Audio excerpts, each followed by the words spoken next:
So I guess we'd, welcome back. I guess we'd call that just part 3. So, mocked up. Gonna replace these two bolts in here.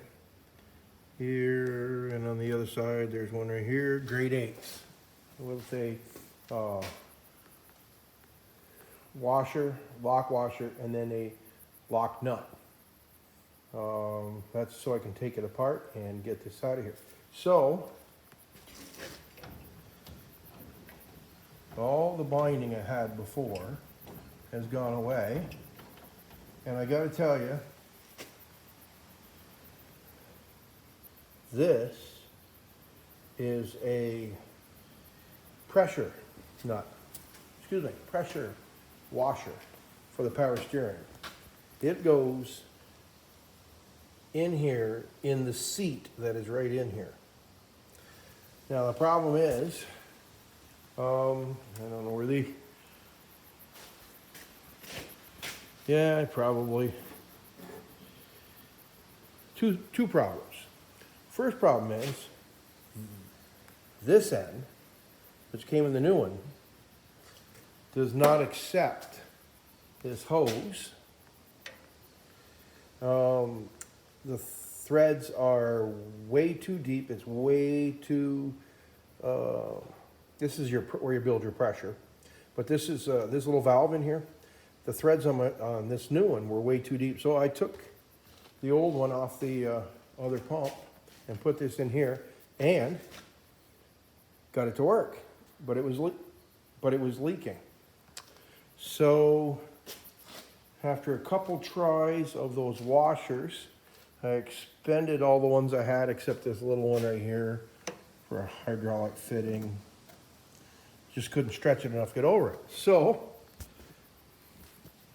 back to my O-ring kit that I bought, I don't know how many years ago when I bought O-rings to replace them. Yeah, I bought it at a fair tool sale. And it's served me well. And it did again because I stretched a little tiny washer. Let's see if I have one here. So this one is just too big. And I put it on and it was still leaking. This was dripping power steering fluid. So I searched there and I found one that was smaller and I put it on. It was too small. It dripped less. So I went in between and put it there. So the result is I had a terrible growling in my power steering over the last year. Now she's nice and quiet. And very quiet. Why not? Let's give it a shot.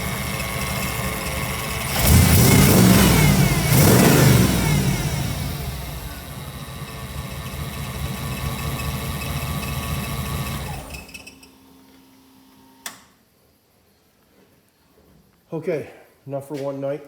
I started this about 5:30. Let's stopped for an hour and a half for supper and visiting with the wife and came back up. Now, tomorrow, I will finish welding. This one's pretty welded up, but I had forgot to turn my gas on. Dumb. So I got to do that one, and I got to put a little bit of weld in here.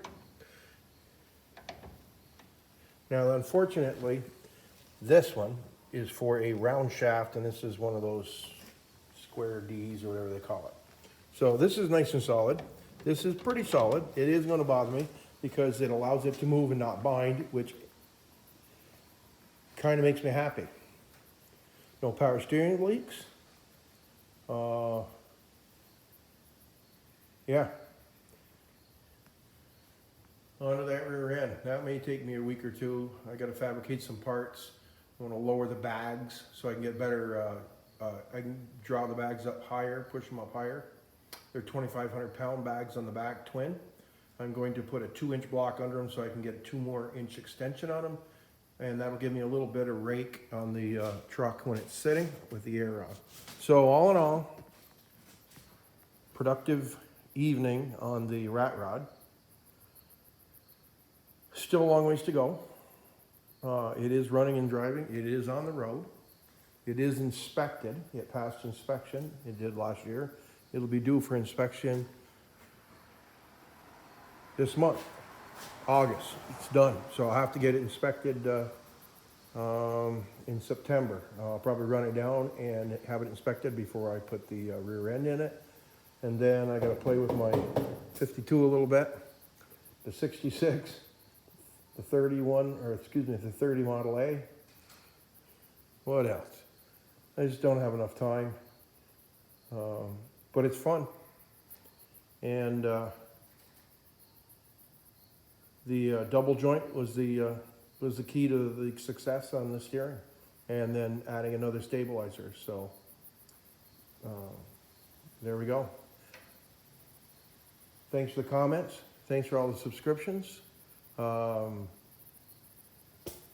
enjoy your comments. There's a lot of the repeat commenters, and they're real supportive. And I try to watch all the videos that I can from everybody that subscribes that has videos. And yeah, I don't know what to say. I'm kind of tired, so I'm gonna shut up. I'm gonna go home and get some rest. I'm gonna get the tires on it tomorrow and get it moved around. And then the rear end dry shaft. I'm going to lengthen the dry shaft by 1.5 inches. Okay. Again, thanks for subscribing. Thanks for the comments. And we'll see you soon.